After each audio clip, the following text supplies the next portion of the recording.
For many years, Willie Nelson lived with a secret that plagued him daily. After Kris Kristofferson died, Willie was unable to remain silent. Kris was much than just his friend and bandmate, he acknowledged. Willie's survival during his worst years was due to him. However, there is something far more destructive. Willie waited for Kris to pass away, to finally utter it aloud. He detested himself for never being honest with Kris, as he put it. You will be devastated by Willie's admission of those desperate nights. Some secrets are simply too burdensome to bear alone. Willie Nelson was born in Abbott, a small Texas town, on April 29, 1933. About 300 people called it home. The Great Depression has just begun. The most severe financial crisis in American history. 4 out of 5 people were unemployed. In the midst of this conflict, Willie's mother departed. He was just 6 months old when she left to find employment and never returned. Never. Not long later, his father also departed. Willie was abandoned together with his sister, Bobby, having just their grandparents to look after them. Their grandfather Alfred and grandmother Nancy took them in. Nancy was a piano teacher. Blacksmithing was Alfred's occupation. The family hardly had anything. To keep out the frigid wind during the bitterly cold winters, they adhered newspapers to their home's walls. This is how Willie grew up, surrounded by tragedy and hunger in a collapsing society. In order to help pay for food, Willie was picking cotton in the Texas heat after school by the time he was 7 years old. He almost passed away in that same year. In 1940, when pneumonia was killing children everywhere, he contracted the illness. Back then, there was poor medicine, and thousands of children perished annually. Willie's survival was fortunate. Although the illness almost killed him, it also gave him a tenacity that would get him through the most difficult times in his life. Something that occurred when he was 6 years old altered everything. A guitar was given to him by his grandfather. It was a cheap one that they could almost afford, nothing fancy. But something clicked the once Willie touched it. He began creating songs at the age of 7. It was probably a basic, unpretentious gospel song that was his first. In 1963, that was much later. As a child, however, music provided him with a means of survival. He began playing at local taverns at the age of 10. Picking cotton brought considerably more money for him than most grown-ups. Although this young child in dusty overalls had developed into a musical prodigy, his home life was not free. His grandma had a strong religious conviction. The Methodist church that had been in Abbott since 1899 was the place she visited. She made dancing forbidden. To her, it was a sin. Behaving like the ideal church lad, Willie sang in the choir every Sunday. However, he smoked cigarettes and drank beer in secret. Fearing he would burn in hell, he was afraid. Additionally, he listened to Bob Wills and his Texas Playboys on the radio while his grandmother prayed, which she would have described as the devil's work. Eventually, in a bizarre turn of events, Willie purchased the same church to prevent its closure. A heartbreak that he would never forget followed. Willie was only 6 years old when his grandfather Alfred passed away from illness in 1939. Abruptly gone was the guy who had reared him, trained him to play the guitar, and loved him as if he were a parent. Willie compared it as losing the son. Life then became even more difficult. He had to work long hours and milk cows every morning before school in order to survive. A fire was ignited within him by that loss. He grew increasingly self-reliant and stubborn. He adopted his own set of regulations. The outlaw spirit started there. Soon after graduating from high school in 1950, Willie, then 17 years old, enlisted in the United States Air Force. After only 9 months, his back failed him, despite his desire to serve his nation. He was injured while moving big machinery.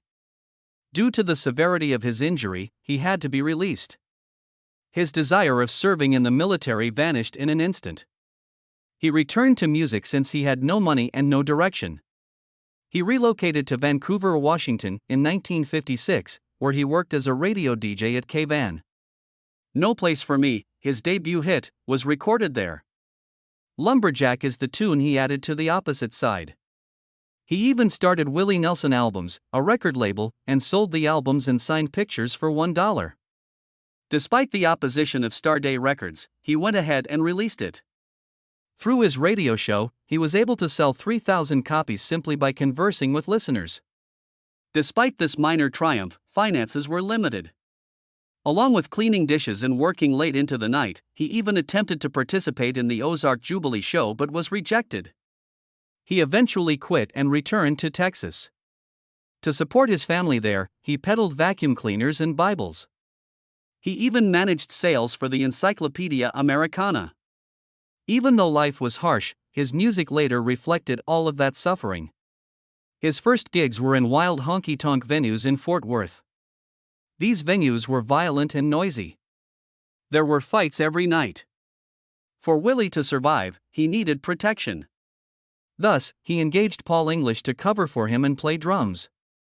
Paul's penchant of carrying weaponry and his wicked goatee gave him a menacing appearance. They worked together to make sure they were safe. Willie even got into altercations with inebriated individuals who attempted to restrict his music. However, these difficult evenings taught him how to manage a throne and strategies for surviving the music industry. Then he experienced a heartbreaking encounter that altered his course. He was broken on the verge of being evicted in 1959. Thus, he made $50 selling a song he wrote titled Family Bible. Another musician made that same song a huge smash. He also sold Nightlife at that moment for $150.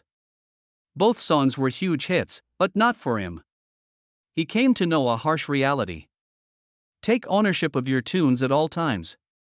He would subsequently become wealthy thanks to that instruction. He settled in Nashville in 1960. He was sleeping in his car, freezing, and broke, nearly 30 years old. He was so depressed one winter night that he lay down and waited to pass away. Just in time, a friend discovered him.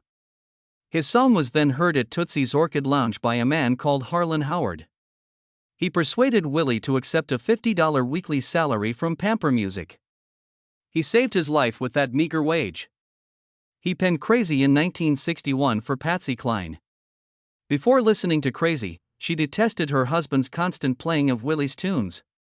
It turned into a crossover hit and her best hit. Willie, however, hardly earned any money. Most of it was taken by the record labels. Because of such betrayal, he detested the Nashville system. He began to back off of it. He published his debut album in 1962, followed by I Wrote. Despite having hits like Crazy and Funny How Time Slips Away, the album was a failure. The songs were popular, but not when Willie was singing them. He had to return to selling Bibles in order to make ends meet. Everyone else was making a lot of money from his music. He was still in debt. With the 1962 publication of Touch Me by Liberty Records, he was given another opportunity. It peaked at number 7 in the national charts. However, Willie had no desire to adopt the same polished sound as the others. Control was what he desired. It was not to Liberty's liking. They therefore let him go. Despite his chart triumph, he had nothing left. Despite his lack of actual bass playing skills, he joined Ray Price's band in 1963 as a bassist. He was able to tour and gain stage experience. But he drank a lot of alcohol throughout this time. He was in a serious car. Freezing, and broke, nearly 30 years old. He was so depressed one winter night that he lay down and waited to pass away. Just in time, a friend discovered him. His song was then heard at Tootsie's Orchid Lounge by a man called Harlan Howard. He persuaded Willie to accept a $50 weekly salary from Pamper Music. He saved his life with that meager wage. He penned Crazy in 1961 for Patsy Cline. Before listening to Crazy, she detested her husband's constant playing of Willie's tunes. It turned into a crossover hit and her best hit. Willie, however, hardly earned any money. Most of it was taken by the record labels. Because of such betrayal, he detested the Nashville system. He began to back off of it. He published his debut album in 1962, followed by I Wrote. Despite having hits like Crazy and Funny How Time Slips Away, the album was a failure. The songs were popular, but not when Willie was singing them. He had to return to selling Bibles in order to make ends meet. Everyone else was making a lot of money from his music. He was still in debt. With the 1962 publication of Touch Me by Liberty Records, he was given another opportunity. It peaked at number 7 in the national charts. However, Willie had no desire to adopt the same polished sound as the others. Control was what he desired. It was not to Liberty's liking. They therefore let him go. Despite his chart triumph, he had nothing left. Despite his lack of actual bass playing skills, he joined Ray Price's band in 1963 as a bassist. He was able to tour and gain stage experience. But he drank a lot of alcohol throughout this time. He was in a serious car accident one night. It almost killed him. He began to see that, even though it would take years, he needed to confront his demons. When Willie Nelson co-starred with Robert Redford in The Electric Horseman in 1979, it seemed as though he would never make it to the big screen. The modest country singer surprised everyone by doing something that no one had anticipated him doing well on video. He didn't do it as planned. While under the influence of marijuana, he composed his lines, and for some reason, it worked. Even though Willie didn't pose as someone else, the $12 million film was a success. He simply behaved like he always did, wild and erratic. He demonstrated to the world that he was more than just a guitar player at that point. However, years before that, following his devastating rejection in Nashville, the path to that moment had begun. RCA Records released him in 1972. When no one liked his sound, Willie walked away. Everything started to change after he got back to Texas. He discovered an odd music culture in Austin that was full of open-minded hippies with long hair. In a small space known as Armadillo World Headquarters, outlaws and cowboys coexisted alongside peace signs and tie-dye. And Willie was a perfect fit. He composed the lyrics to Shotgun Willie while sitting in a hotel restroom in New York in the beginning of 1973. He did this while holding a box of sanitary pads. That unsavory occasion turned into his fresh beginning. In Austin, the record sold more copies than anything he had ever produced, but it didn't perform well nationwide. Even though it only peaked at number 41 on the charts, it caused a stir. It gave rise to the outlaw country movement. 2 years later, in 1975, he took an unexpected action. His recording of Red-Headed Stranger took place in a small Texas studio with only $4,000 and complete creative control. It was disliked by the label. Willie claimed it sounded like demos, but he didn't agree to alter anything. He finished the record right before it was released. The record reached multi-platinum. Blue Eyes Crying in the Rain, which he covered, became his first number 1 single. 13 years had passed since he had a top 10 hit. That was the tune that earned him his first Grammy. He demonstrated the superiority of unpolished, honest music over the Nashville system. However, success had its shadows. He co-wrote the album Wanted, The Outlaws with Waylon Jennings in 1976. There were some new songs mixed in with some old ones. Although no one anticipated it would make a difference, it went on to become the first country album to sell 1 million copies. It took everyone by surprise. It peaked at number 10 on the musical charts. The Outlaws suddenly had to be taken seriously in Nashville. In 1977, Willie's reputation as an outlaw took an odd turn. He was taken into custody in the Bahamas. His jeans contained marijuana, according to customs officials. He was sent to prison. In the cell, his friend Hank Cochran gave him alcohol. Willie jumped in the air to celebrate his release and ended up landing in the emergency department. Although he was permanently barred from the Bahamas, judge dismissed the charges. They haven't lifted that ban yet. When Willie was swimming in Hawaii in 1981, he experienced a sudden, intense ache in his chest. He had suffered a collapsed lung. According to doctors, it was caused by smoking 2 or 3 packs of cigarettes every day. He lost about $900,000 when he was forced to cancel 18 shows. He continued to use marijuana after that, but he quit smoking tobacco. He used vaporizers to preserve what remained of his lungs years later. He received an invitation in Switzerland to attend Johnny Cash's Christmas special in 1984. He hung around with Johnny, Waylon, and Kris Kristofferson after the shoot. Songs began to be played. They made up their minds to start a band by the time they took off for home. They identified as the Highwaymen. They released their album Highwayman in 1985. Platinum was achieved. The Legends felt excluded from contemporary radio, and it was a dream group. But their name wasn't liked by everyone. They were sued in 1990 by the Highwaymen, a folk group from the 1960s. The lawsuit didn't work out, but one of their members was now a federal judge. Keeping their moniker, the Country Legends completed their tour. It was the same year that Willie's world fell apart. According to the IRS, he owed $32 million in overdue taxes. Among the worst financial catastrophes in music history was this one. His money was placed in illicit tax shelters by Pricewaterhouse, his accounting firm. His studio, piano, gold albums, and ranch were taken by the IRS. To prevent them from stealing his guitar, Trigger, his daughter, concealed it in Hawaii. Friends had to rent his belongings and buy them back from auctions. He was poor, homeless, and degraded. Willie took a unique approach to pay off the loan. He recorded an album titled Who'll Purchase My Memories, the IRS tapes. Only he and his guitar were present.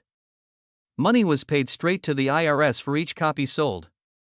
It helped and made history, but it didn't completely erase the debt. His public battles weren't limited to that. On a Texas highway in 1994, cops discovered him dozing off in his Mercedes. A joint of marijuana was in the ashtray. He was taken into custody once more. Rather than concealing it, Willie began advocating for marijuana liberalization. He used his arrest as a teaching moment. Personal pain was more intense even as his public life deteriorated. In 1991, his son Billy committed suicide on Christmas Day. Billy was just 33. Only the previous day had he had a haircut and purchased new clothes. His despair has been a problem. While Willie was on tour, he was also coping with the IRS nightmare. The loss almost crushed him. They were the saddest days of his life, he added. His family life was already in ruins. Connie, his third wife, found a hospital bill and realized he had fathered a child with someone else. 1988 saw their divorce. In 1991, he wed his fourth wife, Annie D'Angelo. Willie later acknowledged that he was gifted at creating complexity. His charitable endeavors were not immune to criticism either. In 1985, he founded Farm Aid to support small-scale farmers. A total of $12 million was raised in 3 years. However, during his financial issue, he was accused of taking advantage of the charity to receive tax benefits. By 1995, Willie acknowledged that the majority of the proceeds went to farmers who were already losing their land, even though he continued to play. He was unable to repair the malfunctioning system. He never stopped creating music, though. His record, which he released at the age of 65, sounded completely different from his previous work. On September 1, 1998, it was released under the title Teatro. He did not, like most artists, record it in a studio. In an ancient cinema theater in Oxnard, California, he recorded it. The record has an eerie quality because of that odd decision. Although the sound was simple, it was packed with atmosphere and drums. It was dreamy and raw, with background singing by Emmylou Harris. Even songs he had written in the 1960s, such as Darkness on the Face of the Earth and My Own Perverse Way, were given fresh life by Willie. The sessions were so special to a director named Wim Wenders that he decided to make a documentary about them. When the record came out, it didn't win any Grammys. However, it displayed a more potent force. It was clear that Willie had no fear. Not of growing older, not of evolving, and not of defying all the country music conventions. People discovered how much Teatro had endured when it was republished in 2017 with 7 new tracks. In 2008, there was an even more startling development. Fans were taken aback on June 14 when 75-year-old Willie Nelson joined Snoop Dogg on a song. The song was a blend of rap and country music and was titled My Medicine. The music video, which was produced by Everlast, went viral very fast. The sight of the red-haired foreigner rapping next to a West Coast legend was more than unexpected. People started talking because of it. Anger erupted among several elderly country lovers. They did not wish for their clean-cut hero to mix with someone who was well known for using explicit lyrics. However, younger admirers adored it. One thing became evident when the partnership peaked at number 39 on the Dutch charts. Staying in the box didn't matter to Willie. Being authentic was important to him. And when the message was powerful enough, this act demonstrated how hip-hop and country could coexist. Something happened in 2015 that ought to have been a cause for joy. The Library of Congress awarded Willie Nelson the Gershwin Prize. At the age of 82, he continued to sing on the road again in front of a crowded house in Washington, D.C. However, amid this time of pride, there was news of a very private matter. Willie had only a few weeks prior undergone experimental stem cell surgery. He had severe damage to his lungs. He smoked cigarettes for years, battled pneumonia multiple times, and developed emphysema. He admitted to having severe lung problems to the Washington Post. In the hopes that healthy tissue would come back, doctors infused stem cells from his own body into his lungs. It was difficult for him to carry his guitar because of the stomach incisions, and he had to postpone a few performances while he healed. But in a matter of weeks, he returned to the stage. That was more than simply courage. It was defiance. The world continued to listen to Willie's singing at an age when most individuals stopped doing anything. Willie had been nominated for 52 Grammys since 1974 by 2020. He was among the most nominated musicians in Grammy history as a result. He received his 10th Grammy in 2020 for the song Ride Me Back Home, which was nominated for Best Country Solo Performance. He won Best Country Album for My Way in 2018. He was also the winner of the 2016 Best Traditional Pop Vocal Album for Summertime Award. Singing Gershwin is Willie Nelson. For Lost Highway, he also won Best Country Collaboration back in 2007. He was now ranked 14th, behind such greats as Paul McCartney, Jay-Z, and Quincy Jones, on the list of artists with the most Grammy nominations. The fact that he received these honors in his late 70s and early 80s, however, added even greater impact. Instead of simply continuing, he continued to develop. He experimented with rap, pop classics, country duets, and jazz. He never confined himself to a single tone. He was already a legend when he met Annie D'Angelo, but he was secretly collapsing, which is why his narrative isn't just about country music but also about fearless creativity. He was drinking too much now. Even while the world still saw a charming country star, he was gradually ruining himself. When he married Annie in 1991, everything started to change. She wasn't merely his spouse. She turned into the only person who could keep him from killing himself. Years before, Annie had worked as a makeup artist on a movie shoot and met him. He was on the verge of losing everything, and she was well aware of the type of grief he carried by the time they were married. "No more drinking, no more excuses," she told him bluntly. The family rule she established for him, "Don't be an asshole, don't be a goddamn asshole," was reiterated in a 2024 interview. Willie heard. Instead of smoking and drinking, he started using cannabis. "It made him feel alive again," he remarked. And for the first time in a long time, he excitedly anticipated performing. Lucas and Micah, their two kids, were reared together and went on to pursue careers in music. Currently, they continue the music by touring with their father. In 2022, a horrifying event occurred. When Willie contracted COVID-19 at the age of 89, it was a shock to him. In Nashville, he began to have breathing problems on his tour bus. Annie didn't freak out. She converted their Texas property into a full-fledged emergency medical facility. She gave him monoclonal antibodies, steroids, Paxlovid, and nebulizer treatments. She had a moment of doubt that he would make it. Afterwards, Willie commented that it was difficult and that COVID was serious. He acknowledged that his mental health had suffered as a result. Many of his oldest friends, including Merle Haggard, passed away during the pandemic. His lungs were ruined from years of smoking, and no one thought he would live. 3 weeks later, however, he returned to the stage. He wasn't finished yet, but everyone was stunned. His fans were shaken by another threat in 2024.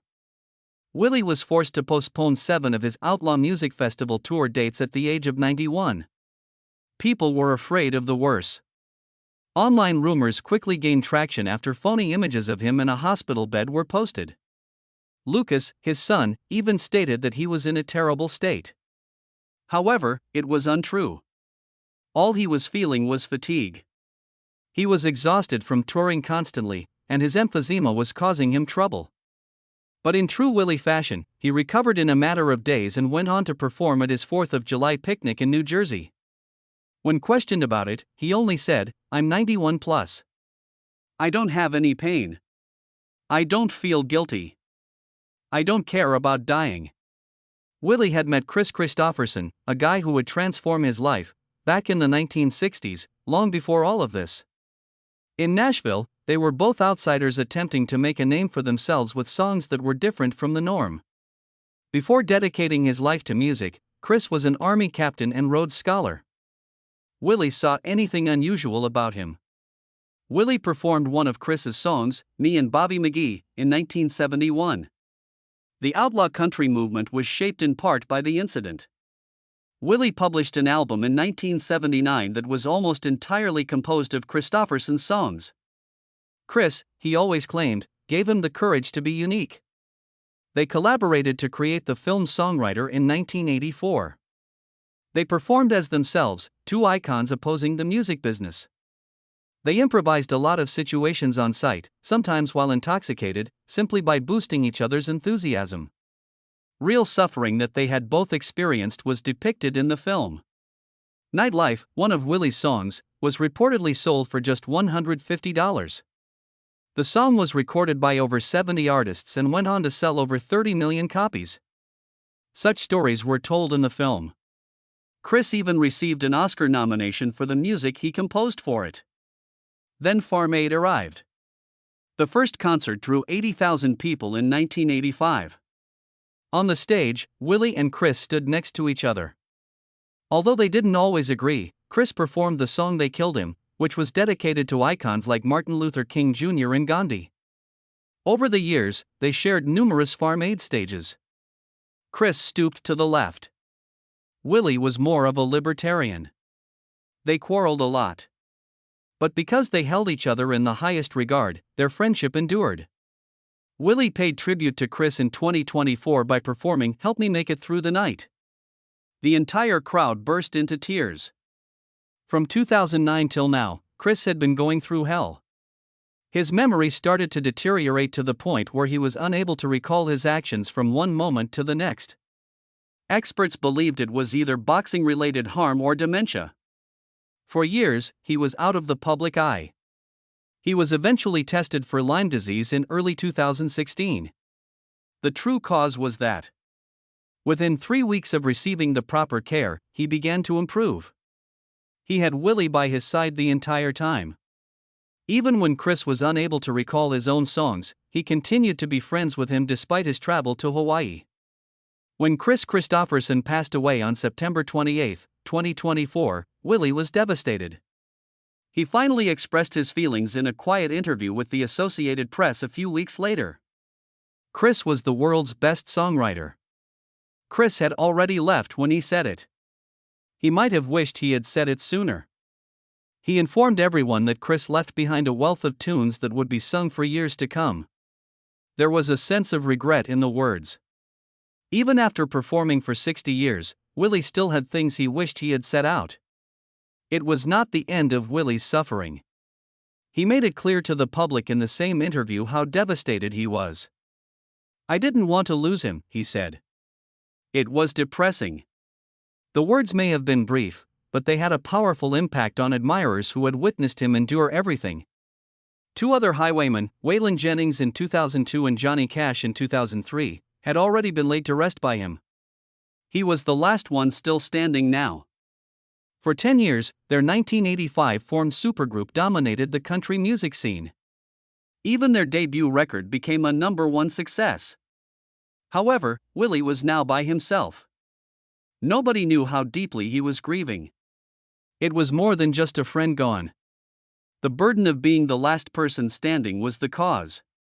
Willie made an unexpected revelation in a subsequent interview later that year. He acknowledged that his career had been saved by Kris Kristofferson's music when he was at his lowest. Prior to Kris's death, he never said it. He brought up the Grammy-winning song "Sunday Morning Coming Down," which Johnny Cash recorded in 1970. Willie stated he was repeatedly lifted out of the gloom by that music. The words of Kristofferson had been his savior. He also discussed "For the Good Times," "Help Me Get Through the Night," and "Bobby McGee and I." All of those songs provided Willie with a sense of direction while he was feeling lost. Kris's music, he claimed, lifted the nation out of its gloom. It wasn't merely motivation. It was about surviving.